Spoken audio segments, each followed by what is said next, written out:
பங்கிட இறையவன் அழைக்கின்றார். வாருங்கள் சங்கமிப்போம், இறையாசீரை சுதந்தரிப்போம். வாருங்கள் சங்கமிப்போம், இறையாசீரை சுதந்தரிப்போம். இறைவனின் இனிய நாளிது, இனியவரின் புனித பலிது, இறைமகன் அழைக்கின்றார்.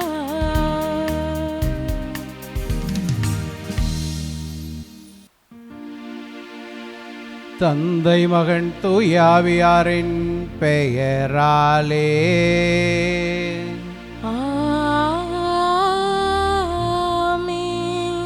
நம் ஆண்டவராகிய இயேசு கிறிஸ்துவின் அருளும் கடவுளின் அன்பும் தூய ஆவியானவரின் நட்புறவும் உங்கள் அனைவரோடும் இருப்பதாக. ஆன்மாவோடும் இருப்பதாக.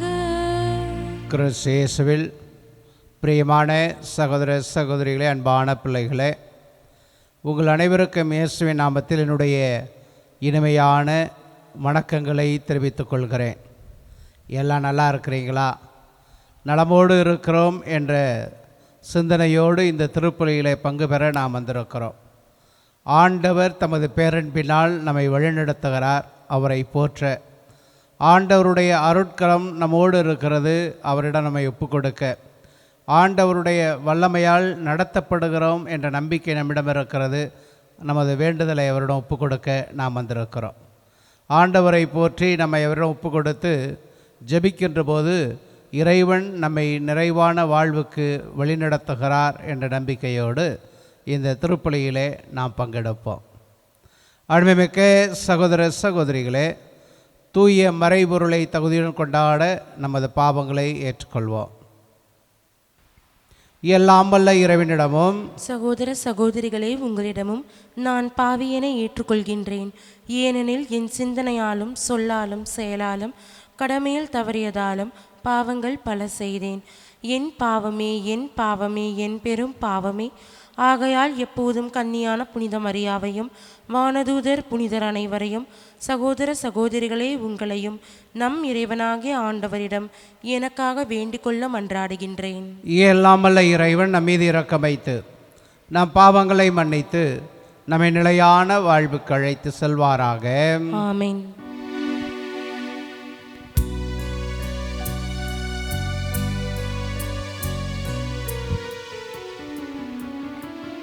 ஆண்டவரே இரக்கமாயிரும். ஆண்டவரே இரக்கமாயிரும். கிறிஸ்துவே இரக்கமாயிரும். கிறிஸ்துவே இரக்கமாயிரும். ஆண்டவரே இரக்கமாயிரும். ஆண்டவரே இரக்கமாயிரும். மன்றாடுவோமாக. என்றென்றுமுள்ள எல்லாமல்ல இறைவா, உம் தூய ஆவியார் எங்களுக்கு கற்றுத்தந்தவாறு உம்மை தந்தை என அழைக்க நாங்கள் துணிவுடன் கொள்கின்றோம். நேர் வாக்களித்த உரிமை பேரான விண்ணக வீட்டுக்கு நாங்கள் வந்து சேரும்படி நேர் தேர்ந்து கொண்ட மக்களுக்குரிய மனப்பான்மை எங்கள் இதயங்களில் பொழிந்தருள்வீராக. உம்மோடும் தூய ஆவியாரோடும் இணைந்து ஆட்சி செய்கின்ற எங்கள் ஆண்டவராகிய கிறிஸ்து வழியாக உம்மை மன்றாடுகின்றோம்.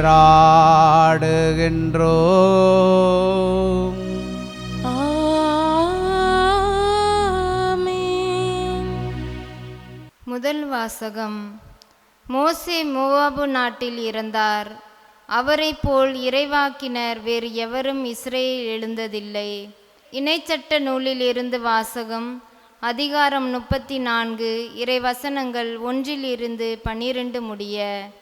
அந்நாள்களில் மோசே மோவாபு சமவெளியிலிருந்து எரிகோவுக்கு கிழக்கே நேபோ மலையில் உள்ள பிஸ்காவின் உச்சிக்கு ஏறி சென்றார்.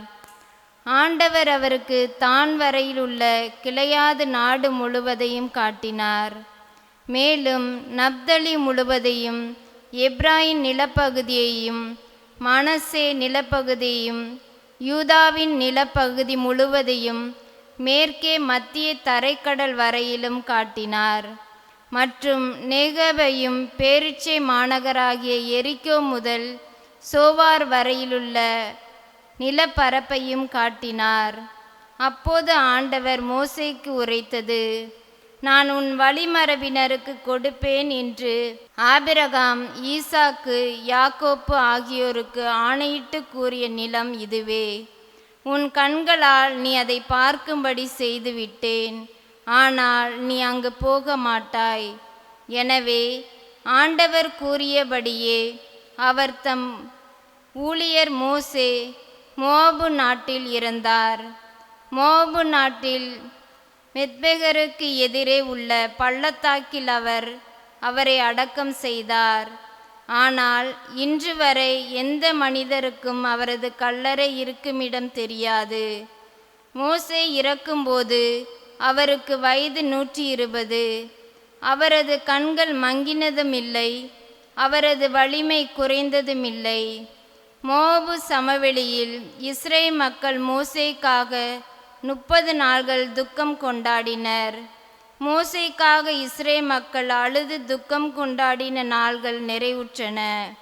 நூனின் மகனாகிய யோசுவாவின் மேல் மோசே தம் கைகளை வைத்ததால் அவர் ஞானத்தின் ஆவியால் நிரப்ப பெற்றிருந்தார்.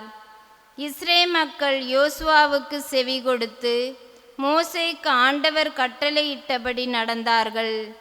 ஆண்டவர் நேருக்கு நேர் சந்தித்த மோசேயைப் போல் இறைவாக்கினர் வேறு எவரும் இஸ்ரேல் இதுகாரும் எழுந்ததில்லை. ஏனெனில் எகிப்து நாட்டில் பார்வோனுக்கும் அவன் அலுவலருக்கும் அவன் நாடு முழுவதற்கும் அடையாளங்களையும் அருஞ்செயல்களையும் செய்யும்படி ஆண்டவர் மோசேயை அனுப்பினார்.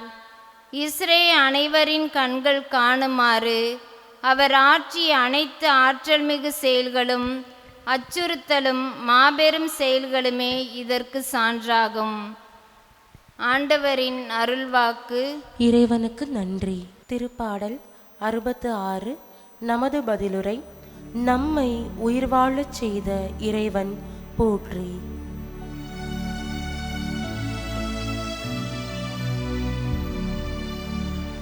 நம்மை உயிர் வாழச் செய்த இறைவன் போற்றி. நம்மை உயிர் வாழச் செய்த இறைவன் போற்றி.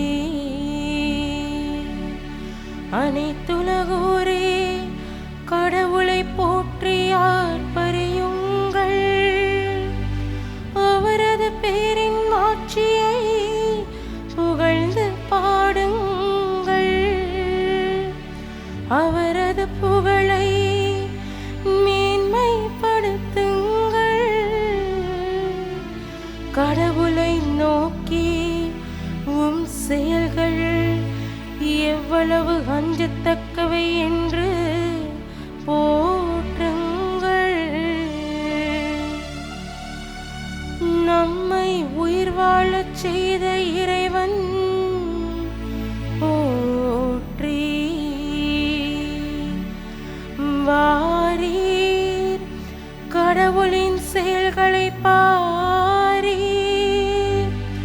அவர் மானிடரிடையே ஆற்றி வரும் செயல்கள் அஞ்சுதற்கு உரியவை. மக்களினங்களே, நம் கடவுளை போற்றுங்கள். அவரை புகழ்ந்து பாடும் ஒலி கேட்க செய்யுங்கள்.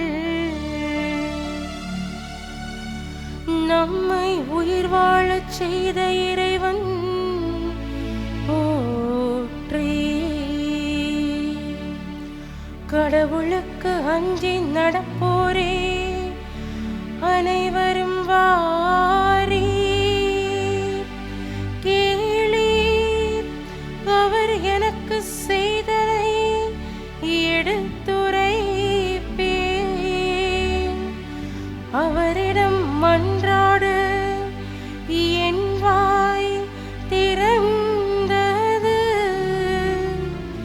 அவரை ஏத்தி புகழ என் நாள் எழுந்தது.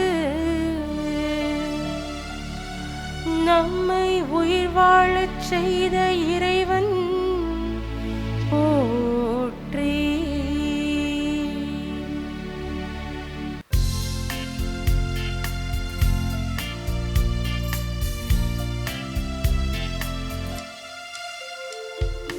அல்லேலூயா, அல்லேலூயா, அல்லேலூயா, அல்லேலூயா, அல்லேலூயா, அல்லேலூயா, அல்லேலூயா, அல்லேலூயா.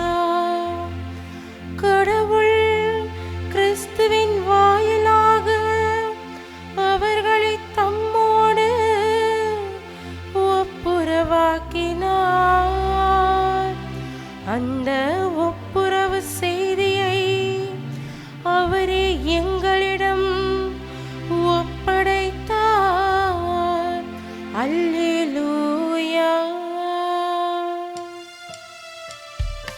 அல்லேலூயா, அல்லேலூயா, அல்லேலூயா, அல்லேலூயா. ஆண்டவர் இயேசு உங்களோடு இருப்பாராக. உம் ஆன்மாவோடும் இருப்பாராக. மத்தேயு எழுதிய நற்செய்தியிலிருந்து வாசகம். ஆண்டவரே, மாட்சி உமக்கே. மத்தேயு நற்செய்தி அதிகாரம் 18 இறை வார்த்தைகள் 15 தொடங்கி 20 முடிய. இயேசு தம் சீடரிடம் கூறியது: உங்கள் சகோதரர் சகோதரிகளுள் ஒருவர் உங்களுக்கு எதிராக பாவம் செய்தால், நீங்களும் அவரும் தனித்திருக்கும்போது அவரது குற்றத்தை எடுத்து காட்டுங்கள். அவர் உங்களுக்கு செவி சாய்த்தால் நல்லது, உங்கள் உறவு தொடரும். இல்லையென்றால் 2 அல்லது 3 சாட்சிகளுடைய வாக்குமூலத்தால் அனைத்தும் உறுதி செய்யப்படும் என்னும் மறைநூல் மொழிக்கு ஏற்ப உங்களோடு 1-2 பேரை கூட்டிக் கொண்டு போங்கள். அவர்களுக்கும் செவி சாய்க்காவிடில் திருச்சபையிடம் கூறுங்கள். திருச்சபைக்கும் செவி சாய்க்காவிடில் அவர் உங்களுக்கு வேற்று இனத்தவர் போலவும் வரி தண்டுபவர் போலவும் இருக்கட்டும். மண்ணுலகில் நீங்கள் தடை செய்பவை அனைத்தும் விண்ணுலகிலும் தடை செய்யப்படும். மண்ணுலகில் நீங்கள் அனுமதிப்பவை அனைத்தும் விண்ணுலகிலும் அனுமதிக்கப்படும் என நான் உறுதியாக உங்களுக்கு சொல்லுகிறேன். உங்களுள் இருவர் மண்ணுலகில் தாங்கள் வேண்டும் எதை குறித்தும் மனமொத்திருந்தால், விண்ணுலகில் இருக்கும் என் தந்தை அதை அவர்களுக்கு அருள்வார். ஏனெனில் 2 அல்லது 3 பேர் என் பெயரின் பொருட்டு எங்கே ஒன்றாக கூடியிருக்கிறார்களோ அங்கே அவர்களிடையே நான் இருக்கிறேன் என உறுதியாக உங்களுக்கு சொல்கிறேன். ஆண்டவரின் அருள்வாக்கு. கிறிஸ்துவே, உமக்கு புகழ். கிறிஸ்து பிரியமான சகோதர சகோதரிகளே, அன்பான பிள்ளைகளே, இன்றைய நாளினுடைய நற்செய்தி பகிர்வுக்கு உயில் எழுதும் ஆண்டவர் என்ற தலைப்பிலே நான் உங்களை சிந்திக்க அழைக்கின்றேன். என்னடா, அப்பா அம்மா தானே உயில் எழுத முடியும், சொத்து இருக்கிறவன் தானே உயில் எழுத முடியும், ஆண்டவர்கிட்ட ஆசிரும் அருள் வல்லமையில் தானே இருக்குது, அது எப்படி எனக்கு உயிர் எழுத போகிறாரு அப்படிங்கிற கேள்வி நம்மிடையே எழலாம். ஆண்டவர்கிட்ட என்ன இருக்குது? அவர் என்ன 100 ஏக்கர் கணக்கில் சொத்தாக வாங்கி போட்டார், 1000 கோடி கணக்கில் பணமாக வச்சுருந்தார், என்ன 1000-2000 பிள்ளைகளை வச்சுருந்தார், எல்லாருக்கும் எடுத்து சொத்து எழுதி உயில் கொடுக்க போகிறாரு பங்கிட்டு அப்படின்ற கேள்வி நம்மக்கிட்ட எழுதலாம். இதை உயிலினாலே நமக்கு என்ன ஞாபகம் வருகிறது அப்படின்னா, சொத்து, பணம், வீடு, வாகனம், இப்படி உலகிலே நம்ம பயன்படுத்துகிற பொருட்கள் அனைத்தும் இந்த பொருள், இந்த நிலம், இந்த பணம் இவருக்குரிய உரியது என்று நம்முடைய மூதாதையர்கள் குறிப்பிடுவது போல சொத்து எழுதி வைக்கிறது, உயில் எழுதி வைக்கிறது அப்படின்னா. இந்த சொத்தை பற்றி பார்க்குற போது, சொத்து எப்போ அரசுடைய சட்டத்திட்டங்களுக்கு முன்பாக ஒருவனுக்கு உரிமையாக்குறதுனா, அந்த உயில் எழுதின பிறகு பத்திரம் வேணும், சிட்டா வேணும், அடங்கல் வேணும், அடங்கலுக்கு அப்புறம் பட்டா வேணும். இந்த பத்திரம், சிட்டா, அடங்கல், பத்திரம் இது எல்லாம் ஒரு நபர் மேலே எழுதப்பட்டாதான் அந்த சொத்து அவருக்கு உரிமையாக இருக்கிறது. அப்படி தான் அரசுடைய பத்திர பதிவுத்துறை நமக்கு சொல்லுகிறது. இங்கே யாவே இறைவன் ஒரு பத்திரத்தை எழுதுகிறார். அந்த பட்டாவே எழுதுகிறார். பத்திரத்தை மட்டும் இல்லை, அதில் பத்திரம், சிட்டா, அடங்கல்லாம் ஏற்கனவே அங்கங்கே காட்டப்பட்டு இருக்கிறது. இப்போ உறுதியாக பட்டா எழுதுகிறார். பட்டா எழுதுறது முன்னாடி ஒரு தனிநபர் மேலே இருக்கலாம். அந்த பட்டாவை பவர் பத்திரம்னு சொல்கிறோம். எனக்கு பதிலாக இன்னொருவர் செயல்படுவார் என்று உரிமை கொடுக்குற நிகழ்வு. இதுக்கு முன்னாடி இன்றைக்கு பார்த்த முதல் வாசகங்களுக்கு முன்னாடி பார்த்தோம்னா, யாவே இறைவன் பவர் பத்திரம் கொடுத்துருப்பார். பவர் பத்திரம் எப்போனா, விடுதலை பயணத்தை புத்தகத்தை நீங்கள் வாட்சி பார்த்தீங்கன்னா, தொடக்கத்தில் மோசையை கூப்பிடுவார். மோசே அவங்க மாமாவுடைய ஆடு மாடுகளை மேய்ச்சிக்கிட்டு பாலைவனங்களில் அப்படி தெரிஞ்சுக்கிட்டு இருப்பான். அப்போ மோசையை கூப்பிடுவார். மோசையை எப்படி கூப்பிட்டாரு ஆண்டவர்? எப்படி கூப்பிட்டாரு? வானத்தில் குரல் வந்து கூப்பிட்டாரா? எப்படி கூப்பிட்டாரு? அப்படிலாம் கூப்பிடலை. எரியும் புதரில் அவரை கூப்பிட்டார். புதர் ஒன்று எரிஞ்சுக்கிட்டே இருக்குது. அது வழியில் கடவுள் ஒளிமயமானவர் என்று சொல்வதாக இருக்கலாம், இந்த இடம் தூய்மையான இடம் என்று சொல்வதாக இருக்கலாம். அந்த இடத்திலிருந்து மோசையை கூப்பிடுகிறார். அந்த இடத்துல மோசைக்கு அவருக்கும் ஒரு உரையாடல் நடக்கிறது.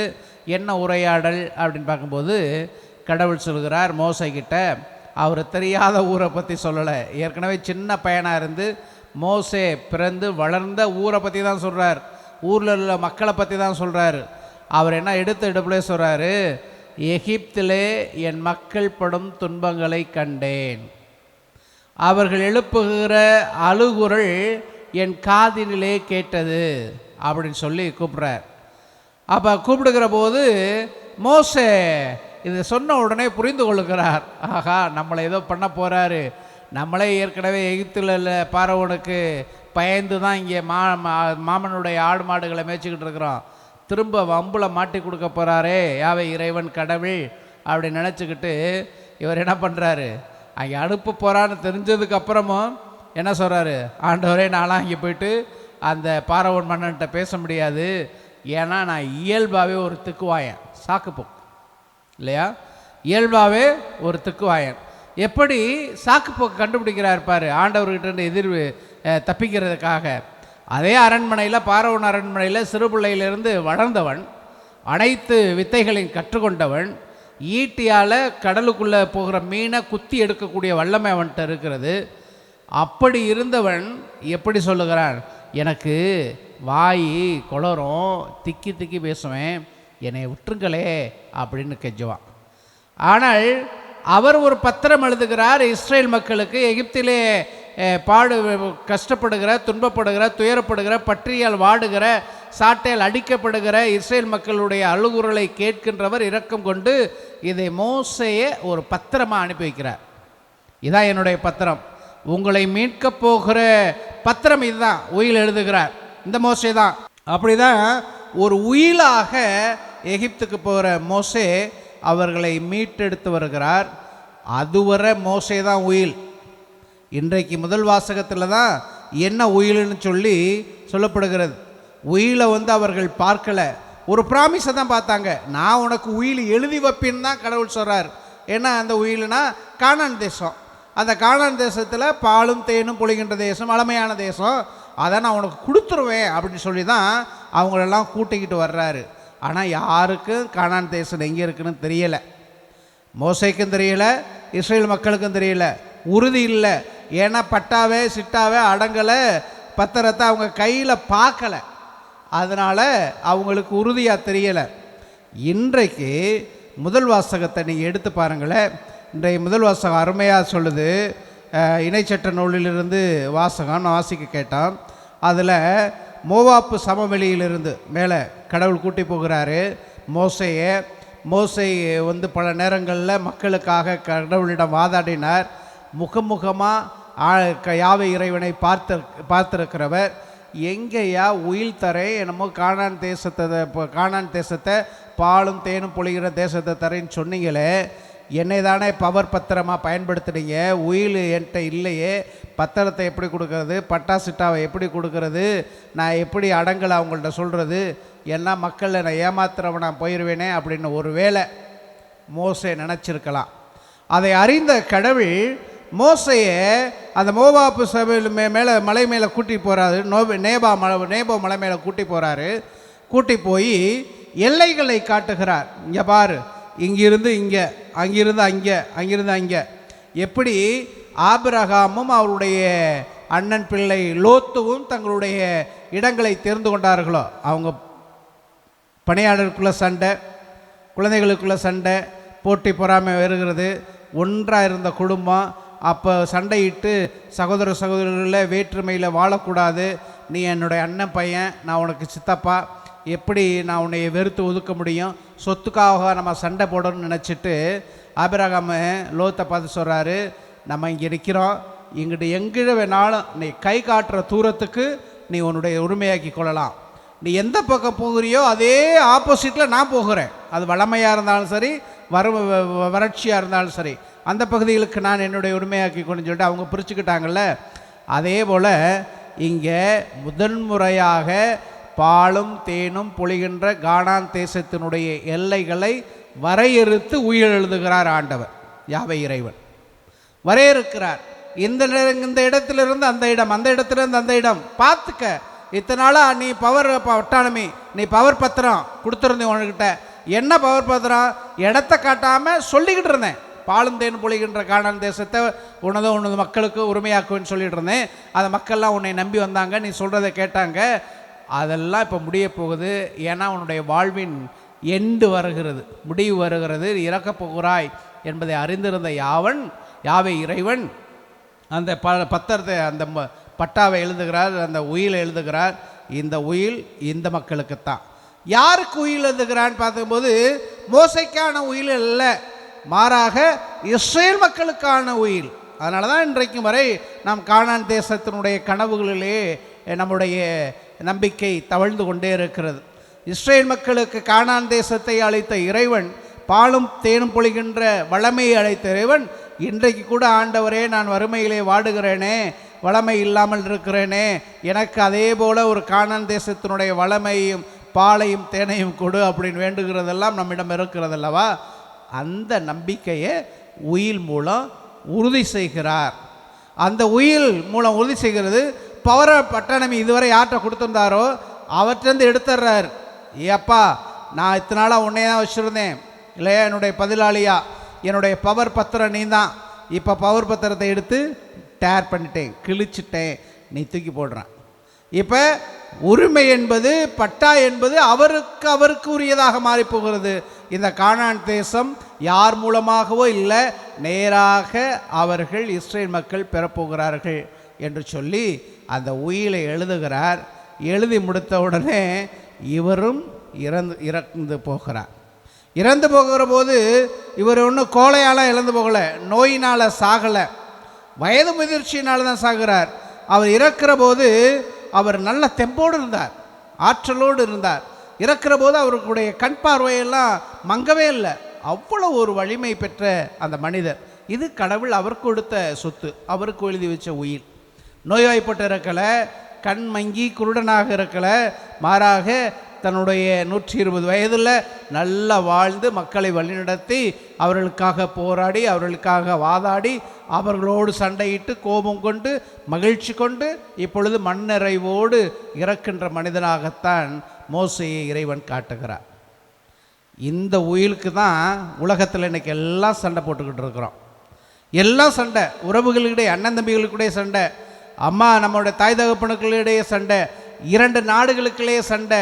அவனை விட அணு ஆயுதங்கள் எனக்கு இருக்கிறவா, அவனை விட வளமையான நாடு எனக்கிட்ட இருக்கிறதா, எனது எல்லைக்குள் அவன் வந்து விட்டான், அவன் எல்லைக்குள் நான் சென்று விட்டேன் என்று இன்றைக்கு சண்டை போடுறது, சச்சரவு, மனப்பிடக்களை வாழுகிறது எல்லாம் சிறிய தனிப்பட்ட மனிதன் தொடங்கி பெரிய பேரரசு வரை நீங்கள் பார்த்தீங்கன்னா எதனால அப்படின்னு பார்த்தோன்னா பணத்தால், அதிகாரத்தினால, சொத்தால், நிலத்தால், அந்த வரையறுக்கப்பட்ட பகுதியினால். இப்படி தான் சண்டையே. வேறு எதுக்கு சண்டை? நான் அதுக்கு அதிக அன்பு செய்கிறேன், அதுக்கு சண்டை இல்லை. அதிகம் இரக்க குணம் உள்ளவனாக இருக்கிறேன், அதுக்கு சண்டை இல்லை. அதிகம் என்னிடம் கருணை இருக்கிறது, அதுக்கு சண்டை இல்லை. அதிகம் நான் உதவி செய்கிறேன், அதுக்கு சண்டை இல்லை. அவனை விட நான் அதிகமாக உதவி செய்கிறேன்னு ஒருத்தனுக்கு சண்டை போடுறதில்ல. அவனோட அதிகமாக நான் அன்பு செய்ய போகிறேன்னு ஒன்று சண்டை போடல. அவனை விட எனக்கு அதிகமாக சொத்து வேண்டும், அதுக்கு தான் சண்டை. அவனை விட எனக்கு உயர்ந்த பதவி வேண்டும், அதுக்கு தான் சண்டை. அவன்கிட்ட இருக்கிறத விட எனக்கு அதிகமான பணம் என்கிட்ட இருக்கணும், அதுக்கு தான் சண்டை. இப்படி மனிதன் இந்த உலக காரியங்களெல்லாம் பார்த்து கொண்டு ஒருவருக்கிடையே சண்டை போட்டு கொண்டு இருக்கிறான். ஆனால் கடவுள் கொடுக்கக்கூடிய சொத்தானது இந்த உலக காரியங்களைப் போல அல்ல, மாறாக உலக காரியங்களை விட உயர்வானது. என்ன சொத்து கொடுக்க போகிறார் அப்படின்னா மனமொத்துறுத்தல், ஒற்றுமையிலே வாழுகிறது தான் கடவுள் கொடுக்குற சொத்து. பாருங்கள், இன்றைக்கு நற்செய்தியில் அருமையாக ஒரு உயில் எழுதுகிறார். என்ன உயில், யாருக்கு உயில் எழுதுகிறார் அப்படின்னா, யார் மனம் ஒருத்தரோ 2 பேரோ, 2 பேர் இருக்கிற போது 3 பேரோ உன் மனம் ஒத்திருந்தாள் என்ன இருக்குது, கடவுளுடைய பிரசனங்கிற அதான் உயில். எப்படி இஸ்ரேல் மக்களுக்கு யாவை இறைவன் மோசே வழியாக ஒரு உயிலை, ஒரு பட்டாவை, ஒரு சிட்டாவை, ஒரு அடங்கலை கொடுத்து, பத்திரத்தை கொடுத்து, இந்த பாலும் தேனும் பொழிகிற தேசம் உன்னுடையது என்று சொல்லி அவரை பீஸ்ஃபுல்லாக ரொம்ப மன அமைதியில் அவர் இறந்து போனார் மோசே. அதே போல் நம்ம மன அமைதியில் இருக்கிறதுக்கு ஒரே ஒரு உயில் எழுதுகிறார். என்ன உயில் அப்படின்னு பார்க்குறபோது, உங்களுடைய சண்டை வரலாம், சச்சரவு வரலாம், மனப்பிளக்குகள் வரலாம், தீங்கு ஒருவனுக்கு ஒருவர் எதிராக இழைக்கலாம். அதுக்கெல்லாம் என்ன செய்யுங்கள், ஒருவன் தனித்திருக்கிற போது அவன் செய்த குற்றத்தை எடுத்து காட்டுங்கள். ஊருக்கெல்லாம் மைக்கு போட்டு சொல்கிறதில்ல, ஊர் உலகத்தெல்லாம் முதல்ல போய் சொல்கிறதில்ல, மாறாக அவன் தனித்திருக்கிற போது, அதுக்கு அவன் அடிப்படையிலையா உன்னோட ஒத்து வாழ முடியலை அவனால், ஊரில் உங்கள் சொந்தக்காரவங்க 2 பேரை கூட்டிகிட்டு போ, நல்லது கெட்டது தெரிஞ்சவன் 2 பேரை கூட்டிகிட்டு போய் அவனுக்கு புத்திமதி சொல்லுங்கள். அப்பவும் சரியில்லையா, திருச்சபையிடம் போங்க, திருச்சபையினுடைய இன்றைக்கி நம்ம சட்டத்துக்கிட்ட போகிறோம், சட்டத்துக்கிட்ட போங்க. அப்படியும் ஒத்தும் இல்லையா, அப்புறம் வேறு ஒன்றுமே வேறு வழியே இல்லை, நீங்கள் தனித்திருங்கள். அதான் உலக பார்வை. ஆனால் இந்த உலக பார்வைக்கு அப்பாற்பட்டு ஒரு உயிலை எழுதுகிறார் பாருங்கள் கடவுள். என்ன உயில் இருக்குன்னா, இதெல்லாம் இருந்துட்டு போகுது இல்லையா. நீங்கள் மண்ணுலகில் கட்டுபவை, மண்ணுலகில் யாரை வெறுக்கிறீர்களோ, அநியாயம் செய்கிறீங்களா, அக்கிரமம் செய்கிறீங்களா, பணத்தை சுரண்டுறீங்களா, சொத்துக்காக சண்டைறீங்களா, விண்ணுலகத்தில் அதே மனநிலை தான் உங்கள்கிட்ட இருக்கும். இங்கே கனிவோடு இருக்கிறீங்களா, அன்போடு இருக்கிறீங்களா, இரக்கத்தோடு இருக்கிறீங்களா, உதவி செய்கிறீங்களா, இதே ரிவார்டு விண்ணுலகில் இருக்குன்னு சொல்லிட்டு கடைசியாக அந்த உயில் அழகாக எழுதுகிறார். ஒரு உயில். என்ன உயில் அப்படின்னா, நான் பிரசன்னமாக இருக்க போகிறேன், நான் உங்களோடு இருக்க போகிறேன், நான் உங்களோட என்னை உங்களுடைய உரிமை சொத்தாக்கிக்கணும்னா பட்டா சிட்டா அடங்கல் எல்லாம் உங்களுக்கு தேவை. என்ன அடங்கல் அதில் தேவைன்னா, என்னை போல அன்புமிக்கவர்கள் தேவை, என்னை போல உதவி செய்பவர்கள் தேவை, என்னை போல கருணை கொண்ட மனிதனாக நீ வாழணும்னு தேவை. இதெல்லாம் எப்போ பாசிபிள், எப்போ இது நடக்கும் அப்படின்னா, நீங்கள் 2 பேர் அல்லது 3 பேர் மனம் ஒத்து எனது பேரை சொல்லி கூப்பிடுங்களே, ஜெபசேன்னு சொல், எனது பேரை சொல்லி கூப்பிடுங்களே, மனம் ஒத்திருந்தாலே உங்களுடைய நடுவிலே நான் இருக்கிறேன். அதனால் நம்ம பெரியவர்கள் சொன்னாருங்க, ஊர் 2 பட்டா கூத்தாடிக்கு கொண்டாட்டம். ஒன்றே வாழ்வு ஒருவனே தேவன் என்று சொல்லுகிறோம். நாம் ஒன்றாக இணைகிற போது கடவுளை நாம் கண்டுகொள்ளுகிறோம் என்று சொல்லுகிறோம். அப்போ ஒற்றுமையோடு வாழுகிற போது உயர்ந்து நிற்கிறோம். நாம் உயர்ந்து நிற்கிற போது கடவுள் என்ற உயில் நம்மிடம் கொடுக்கப்படுகிறது. அது எப்படி பட்டாவாக மாறுகிறது, எப்படி சிட்டாவாக மாறுகிறது, எப்படி பத்திரமாக மாறுகிறது, எப்படி அடங்கலாக மாறுகிறது அப்படின்னா, அன்பு அடங்கலாக, பட்டா எதுவாக கருணையாக, சிட்டா இரக்கமாக, பத்திரம் இறைவனுடைய பிரசனாக மாறுகிறது. அப்படி கடவுளுடைய அந்த அன்பை, இறை பிரசனத்தை உயிலாக எழுதுகிறார் கடவுள். அந்த கடவுளுக்கு நாம் செவி மடுக்கிற போது, அந்த உயிலை நம்முடையதாக்குகிற போது, அந்த பட்டா சிட்ட பத்திரமெல்லாம் நம்மிடம் அடங்குகிற போது, நாம் உலகத்திலேயே மிக உயர்வுமிக்க மதிப்புமிக்க பணக்காரர்களாக ஆகிறோம். என்ன பணக்காரர்கள்? பணத்தை வைத்தல்ல, சொத்தை வைத்தல்ல, நகையை வைத்தல்ல, அதிகாரத்தை வைத்தல்ல, மாறாக அன்பை வைத்து, இரக்கத்தை வைத்து நாம் பெரியவர்களாக மாறுகிறோம். அந்த அன்பையும் இரக்கத்தையும் இறைவன் உங்களுக்கு நிறைவாக கொடுக்க நாம் இந்த திருப்பலியிலே தொடர்ந்து ஜெபிப்போம். ஆமென்.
அன்புமிக்க சகோதர சகோதரிகளே, என்னுடையதும் உங்களுடையதுமான இப்பலி எல்லாம் அல்ல தந்தையாகிய இறைவனுக்கு ஏற்றதாகும்படி ஜெபியுங்கள். ஆண்டவர் தமது பெயரின் புகழ்ச்சிக்காகவும் மாட்சிக்காகவும் நமது நன்மைக்காகவும் புனித திரு அவை அனைத்து நலனுக்காகவும் உமது கையிலிருந்து இப்பலியை ஏற்றுக்கொள்வாராக. ஆண்டவரே, உமது திரு அவையின் காணிக்கை மகிழ்வுடன் ஏற்றருளும். இரக்கத்தால் நீர் எங்களுக்கு அளித்த இக்காணிக்கைகள் உமது ஆற்றலால் எங்கள் மீட்பின் மறை நிகழ்வாக மாற செய்வீராக. எங்கள் ஆண்டவராகிய கிறிஸ்து வழியாக உம்மை மன்றாடுகின்றோ.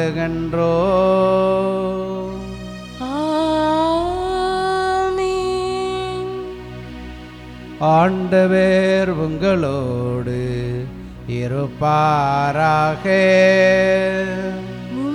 ஆன்மாவோடும் இருப்பாராக.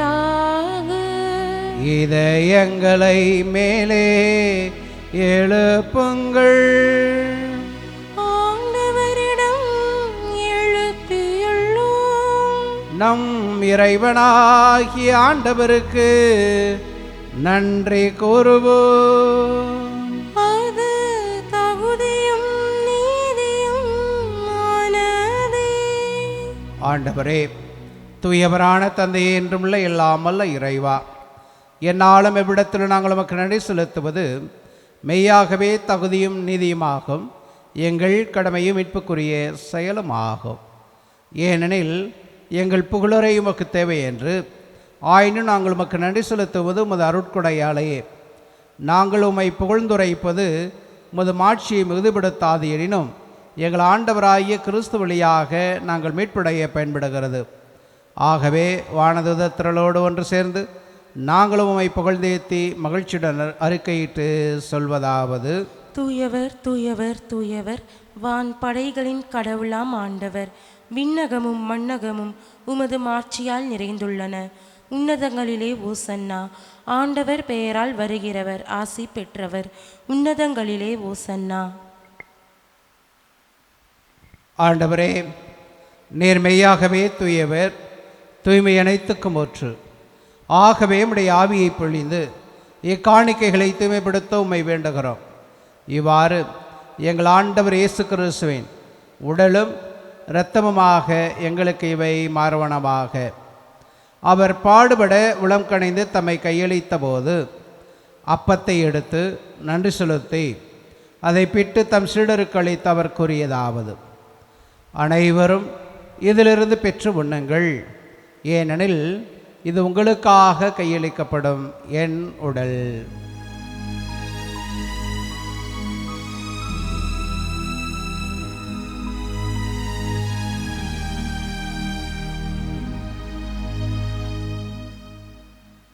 அவனமே இரவு விருந்தை அருந்திய பின் கிண்ணத்தையும் எடுத்து மீண்டும் உமக்கு நன்றி கூறி தம் சீடர்களுக்கு அளித்து அவர் கூறியதாவது: அனைவரும் இதிலிருந்து பெற்று பெருகுங்கள், ஏனெனில் இது புதிய நிலையான உடன்படிக்கைக்குரிய என் இரத்தத்தின் கிண்ணம். இது பாவ மன்னிப்புக்கென்று உங்களுக்காகவும் பலருக்காகவும் சிந்தப்படும். இதை என் நினைவாக செய்யுங்கள்.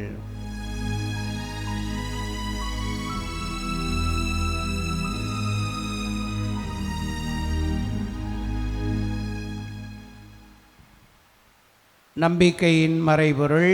ஆண்டவரே, நீர் வரும் அளவும் உமது இறப்பினை அறிக்கையிடுகின்றோம், உமது உயிர்ப்பினையும் எடுத்துரைக்கின்றோம்.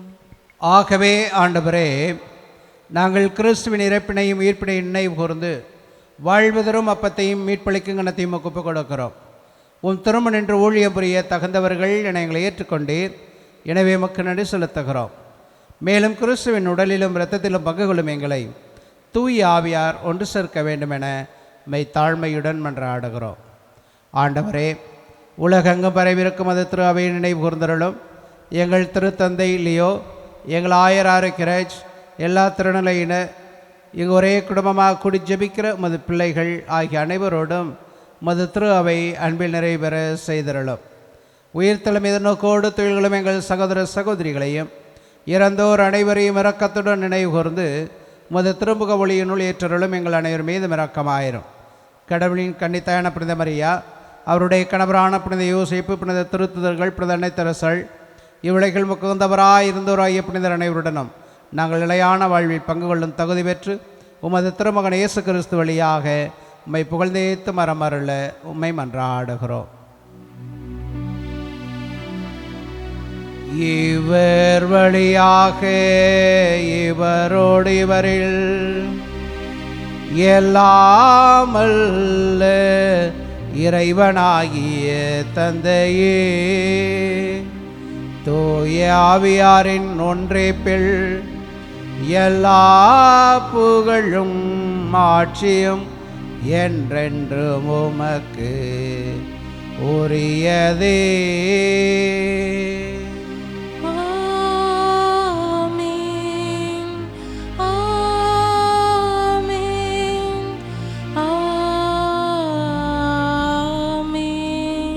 அனைவரும் எழுந்து நின்று கரங்களை விரித்து ஆண்டவர் இயேசு நமக்கு கற்றுக் கொடுத்த ஜெபத்தை சொல்லி ஜெபிப்போம். விண்ணுலகில் இருக்கிற எங்கள் தந்தையே, உமது பெயர் தூயது என போற்ற பெறுக. உமது ஆட்சி வருக. உமது திருவுளம் விண்ணுலகில் நிறைவேறுவது போல மண்ணுலகிலும் நிறைவேறுக. எங்கள் அன்றாட உணவை இன்று எங்களுக்கு தாரும். எங்களுக்கு எதிராக குற்றம் செய்வோரை நாங்கள் மன்னிப்பது போல எங்கள் குற்றங்களை மன்னியும். எங்களை சோதனைக்கு உட்படுத்தாதேயும், தீமையிலிருந்து எங்களை விடுவித்தருளும். ஆண்டவரே, தீமை அனைத்திலிருந்தும் எங்களை விடுவித்து எங்கள் வாழ்நாளில் அமைதியை கனிவிடனருள உம்மை மன்றாடுகிறோம். உமது இரக்கத்தின் உதவியால் நாங்கள் பாவத்திலிருந்து எப்பொழுதும் விடுதலை பெற்று யாதொரு கலக்கமின்றி நலமாக இருப்போமாக. நாங்கள் எதிர்நோக்கி இருக்கும் பேரின்பத்திற்காகவும் எமீட்பராய் இயேசு கிறிஸ்து வருகைக்காகவும் காத்திருக்கின்றோம். ஏனெனில் ஆட்சியும் வல்லமையும் மாட்சியும் என்றென்றும் உமதே. ஆண்டவரே இயேசு கிறிஸ்துவே, அமைதியை உங்களுக்கு விட்டுச் செல்கிறேன், என் அமைதியையே உங்களுக்கு அளிக்கிறேன் என்று உமது திருத்தூதர்களுக்கு மொழிகிறேன். எங்கள் பாவங்களை பாராமல் உமது திரு அவையின் நம்பிக்கையை கண்ணோக்கி உமது திருவுளத்திற்கு ஏற்பதற்கு அமைதியையும் ஒற்றுமையும் அளித்தருள்வீராக. என்றென்றும் அந்த ஆட்சி செய்கின்றவர் நீரே. ஆமென். ஆண்டவருடைய அமைதி உங்களோடு என்று இருப்பதாக, உம் ஆன்மாவோடும் இருப்பதாக. ஒருவருக்கொருவர் இயேசுதரம் அமைதியை அறிவித்துக் கொள்வோம். உலகின் பாவங்களை போக்கும் இறைவனின் செம்மறியே, எங்கள் மேல் இரக்கமாயிரும். உலகின் பாவங்களை போக்கும் இறைவனின் செம்மறியே, எங்கள் மேல் இரக்கமாயிரும். உலகின் பாவங்களை போக்கும் இறைவனின் செம்மறியே, எங்களுக்கு அமைதியை அளித்தருளும். இதோ இறைவனின் செம்மறி, இதோ உலகின் பாவங்களை போக்குகிறவர். இவருடைய விருந்துக்களைக்கு பெற்ற நாம் அனைவரும் பேறு பெற்றோர். ஆண்டவரே, நீர் என் இல்லத்தில் எழுந்தருள நான் தகுதியற்றவள். ஆனால் ஒரு வார்த்தை மட்டும் சொல்லியருளும், எனது ஆன்மா நலமடையும். கிறிஸ்துவின் திருவுடலும் திருத்தம் நம்மை காத்து நித்திய வாழ்வுக்கு அழைத்துச் செல்வதாக. ஆமென். ஆசை திருவிருந்துக்கான மன்றாட்டு. ஆண்டவரே, நீர் என் இல்லத்தில் எழுந்தருள நான் தகுதியற்றவள். ஆனால் ஒரு வார்த்தை மட்டும் சொல்லியருளும் என்று நூற்றுவர் தலைவன் ஜெபித்தது போல நாங்களும் இப்போது உம் திருப்பாதம் பணிந்து வேண்டுகிறோம்.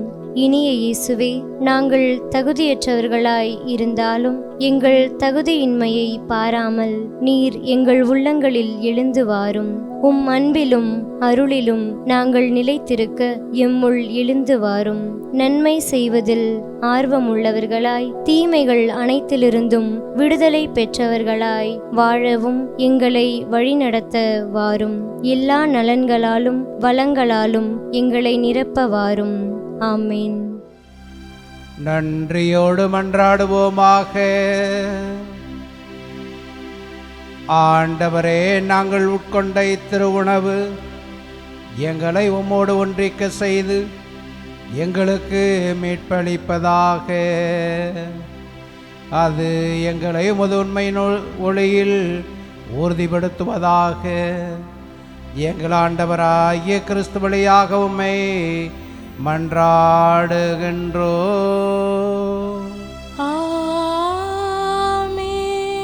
ஆண்டவர் உங்களோடு இருப்பாராக. உம் ஆன்மாவோடும் இருப்பாராக. எல்லாம் அல்ல இறைவன் தந்தை, மகன், தூயாவியா நம் அனைவரையும் நிறைவாக ஆசீர்வதிப்பாராக.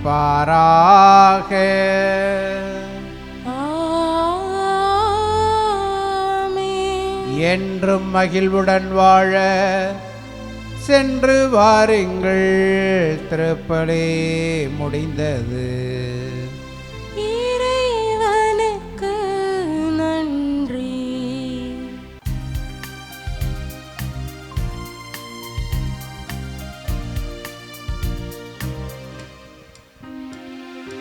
மறியினும் அழகிய மலர்ச்செடிதான் உந்தன் பாதத்தில் தானே மலர்ந்ததையா. மறியினும் அழகிய மலர்ச்செடிதான் உந்தன் பாதத்தில் தானே மலர்ந்ததையா. இயேசு எனும் இறை மீட்பு மரம் உந்தன் பாதத்தில் தானே மலர்ந்ததையா. இயேசு எனும் இறை மீட்பு மரம் உந்தன் பாதத்தில் தானே மலர்ந்ததையா. சூசையே, இறை நேசரே, மாவளனே, அருள் காவலனே. சூசையே, இறை நேசரே, மாவளனே, அருள் காவலனே. வளனே, இயேசுவை வளர்த்தவரே, அருள் வளங்களில் அன்பை பொழிபவரே. வளனே, இயேசுவை வளர்த்தவரே, அருள் வரங்களை எம்மில் அருள்பவரே. தந்தை, மகன், தூயாவியாரின் பெயராலே ஆமென்.